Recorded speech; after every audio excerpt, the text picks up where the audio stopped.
तर वैष्णवी हगवणे आत्महत्या प्रकरणामध्ये दररोज धक्कादायक खुलासे समोर येत आहेत। सामाजिक कार्यकर्त्या अंजली दमानिया यांनी करिश्माचे फोटो सोशल मीडियावर अपलोड केल्यामुळे खळबळ उडाली आहे। या फोटोमध्ये करिश्मा अजित पवार यांच्या पत्नी सुनेत्रा पवार, शरद पवार आणि सुप्रिया सुळे यांच्यासोबत दिसतायत। सुनेत्रा पवार यांच्यासोबत तर करिश्मा एका उद्घाटन कार्यक्रमात पाहायला मिळते।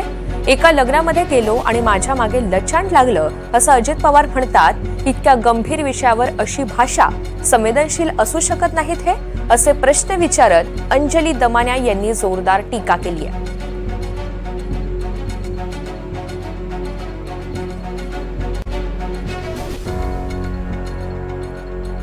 तर स्क्रीनवर आपण जे व्हिडिओ पाहतोय ते अंजली दमानिया यांनी आपल्या पोस्टच्या मार्फत शेअर केलेले आहेत आणि काही सवाल सुद्धा उपस्थित केलेले आहेत।